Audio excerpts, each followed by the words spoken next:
Boss, pumapogi ka? Siyempre, natural. Walang problema eh. Pogi talaga. Joke lang. Kayo naman. Alam ko hindi ako magandang lalaki pero hindi naman din tayo pangit. Hayop ka talaga! Ang ganda mong lalaki! Mawarin ko sa mga kasalanan ko, sa mga kasinungalingan ko. Nagbibiro lang naman ako eh.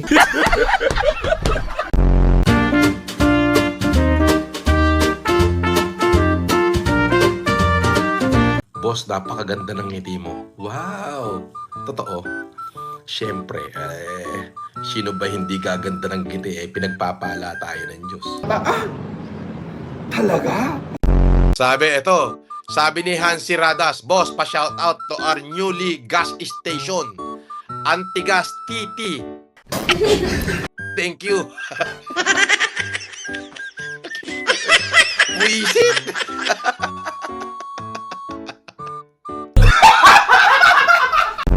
Boss, pa-shout out kay Cathy B.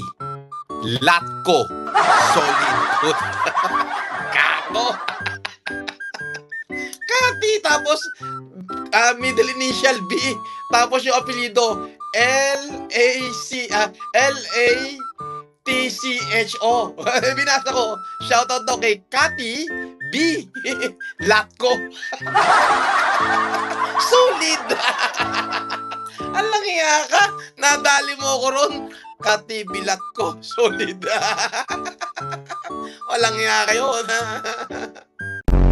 Boss, sample ng rap. Binulabog mo buong mundo sa angas mong nag-aapoy, dugong nananalaytay. Kayo manggilahing Pinoy, ang presko mo, ang yabang mo, pero super astig mo, Francis Leo Marcos, labuyo pala ang anghang mo. Ha? Di ba? Baliktarin man ng watawat, di siya magpapaawat, maghalo man ng balat sa tinalupan, maggera man hayop sa gubat. Rap. Yo! God damn. Kuya Abram TV, salamat sa $50 ha. Pambihira. Yan ang isang dekalibreng Francis Leo Marcos. Biruin mo, kailangan nilang bayaran para mapansin lang sila. Real bad man.